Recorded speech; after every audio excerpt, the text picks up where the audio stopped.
This game is called Dead Rails, and in this video, guys, I'm going to show you the best method and the best guide with no nonsense on how to get the most bonds from your playthroughs. Now, of course, you can go over here and just purchase them from this guy for Robux, just like I can.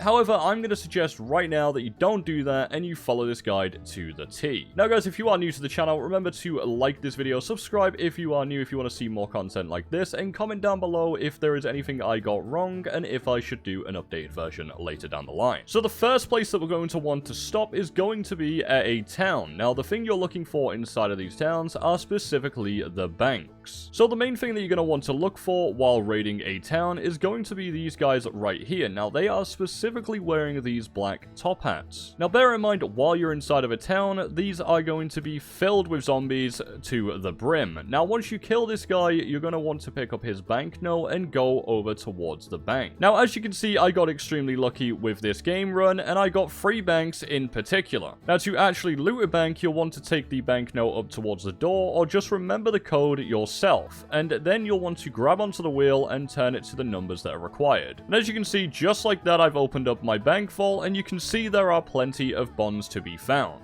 Now, upon collecting these with your E button or whatever button it is for the mobile, you will be able to collect them and have them directly into your inventory. Now, these will store through the game and will actually last until you end, even if you die, so no worries about that, so long as you don't store them inside of your sack. Now, something to make a note of is that the banks will look considerably different to each other. For example, this bank is more worn down, therefore it may provide less loot. As seen with that, you can only notice 1 bond on the floor, as well as only a few gold and silver bars. Now that's everything that I can cover inside of the towns, so let's go ahead and move on to our next point. So the next step in our progression and where we are heading off to is going to be the fortress. Now the fortress is actually one of our first areas that is going to be difficult for us, considering we are at the start of the game. But usually what I do, if you are on a duo, you have someone watching the left side and someone watching the right side. Now you will have waves of zombies that will be spawning in, some of which will have weapons. Now if you've ever played this game before, you've probably noticed the wanted posters that you pick up that can be used for fuel. Now on them wanted posters, it tells you about the general that you can go and take out. Now for the general that I was talking about, this is exactly what he looks like, and he drops a key which my friend is carrying right there. Now what you want to do is pick it up and take it over towards the door, open it up, and go on inside. Now as you can see, there are plenty of bonds of which that can be collected, and this is going to be one of the areas that will help you out massively. Now obviously you can also loot this area for weapons as well, which can also be sold later down the line. But that there is the fortress, but one of the most important things that I will recommend is being wary of your exit, because things do spawn on horses and these guys will have weapons as well. Now that is basically everything for the fortress, as I said, and there's nothing really else inside of there, but that is your strategy guide on how to handle that area as it was. Now the next area that we are going to go to is going to be the castle, which is located a little bit further in the game. Now be wary of this castle, because inside there will be werewolves that can spawn, as well as vampires. Now as you'll see, I've actually parked my train inside of the outpost, because usually when you are at this area, there will be an outpost right next to it. Now the reason why I always park it right here is so you can always run back if you are getting overwhelmed at the castle, and obviously the turrets will help take everything out. And not only that, there is a lot of sellables on the inside of the castle, so of course that will also help you later as well. So of course, coming back over here, as you'll see, I've already tried taking out a lot of them, but as I said before, the vampires will continuously just spawn in. So the best method that I can recommend to you guys is to go on inside of the castle and aggro anything that you may see. As you can see right there, I've aggroed a werewolf as well as a vampire, so of course I'm going to keep running further and further out. Usually you'll be able to take out the werewolves from an area like this, and at least it is a fair distance so they can't take you out. Now the only thing that will be respawning in here will be the vampires. The werewolves actually don't respawn, so it makes it a lot easier once you take all of these guys out. Now on the bottom floor you'll usually find 2 bonds. Unfortunately on this run I only found 1. And then on the left side of this castle you'll see there are bonds as well in this room from here. And then once you've collected all of the bonds in this little section, go up to the right or the left, and what you'll see up here is a bunch more bonds that you can collect on the floor. And obviously to the right of that, you can then find even more bonds and loads of ammo to stack you up for the final fight. Now as you can see, I'm going up to the left side of this area. Usually there are bonds in here as well, which there is, so I'm going to collect that one and also this one as well. And then of course you can also grab the vampire blade from the castle from there. But that is about it for the castle. Now let's move on to the next area. So for the next area that we're going to talk about, it's going to be the Tesla's lab. Now inside of Tesla's lab, you will be required to build Nikola Tesla. Now to do so, once you actually enter the area, my first suggestion is to pick up this lightning rod and drop it outside at the front. Now this is because when you actually build Nikola Tesla,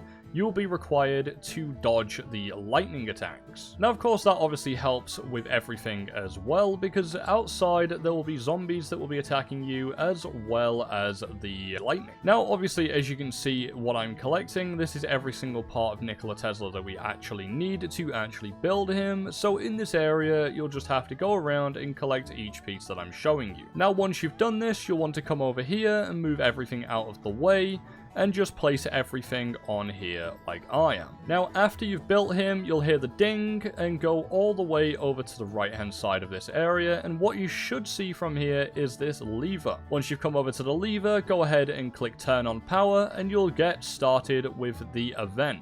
Now the event should turn the map a little bit dark, or it may just do nothing and just spawn in the scientist zombies. Now upon the scientist zombies spawning in, this means that the waves are starting and you'll be required to fight them off. Now typically this can last around 2 minutes, maybe 3 minutes at most, so of course make sure you've got plenty of ammo and make sure you are safe. Now typically speaking, the way to know that this event has ended is that Nikola Tesla on this table will actually disappear. But bear in mind as well, his head that you can see right here, the brain in the jar, actually sells for 250 and you won't get the bonds. So if you want to just exchange it out for some cash, you can do that as well. And that is exactly how you'll know that he's beaten out of this area. What he'll drop is some bonds, as well as his unique weapon, and you'll just have to go around and collect each piece before you leave the area. It's recommended that you do pick up his weapon, although, because he is extremely OP for the final battle. But that's everything that covers the Nikola's lab. Let's move on to the next section. Now, one of the other ones that people don't usually talk about when going into these areas is going to be the bandit outlaw camps. Now, upon entering these areas, you can usually find around 1 or 2 extra bonds, and of course I got extremely lucky in this area because I'm right next to a town with a brand new bank. So this means I can obviously loot this and obviously keep going in my gameplay, because this already has helped me a massive amount than I expected. But moving off from this section here, let's go on to the final destination. So as you can see in the distance over there, that is the last zone in the game. Now this place is the final outpost, which is where you do your boss fight and obviously fight all of the outlaws. Now during this playthrough, as you'll probably remember just a moment ago, we actually destroyed Nikola Tesla, which means we're gonna have to fight him when we activate the boss fight. Now in the distance, as you can see, I've obviously got my guys over there, so I'm gonna pop off a bunch of shots just towards the guys on the turrets, because those are going to be the most important ones to destroy first. Now once they're destroyed, you'll want to get your partner, who my friend here, Pliffy, is going to be driving, into the area. So as you can see, he's dropped us off here, and now we're going to start popping shots off. And now that all of the majority of them are done, you're going to want to make your entry as quick as possible, and then start popping shots towards them ones as well. Now be wary, because there is still a gunner on one of the turrets at the top, and there also is going to be people inside of these buildings. And just like that, guys, we've actually managed to defeat all of the cowboys and the outlaws inside of this zone. And now obviously, since you've done that, you can now freely go in each of these buildings and loot all of the bonds that you can find.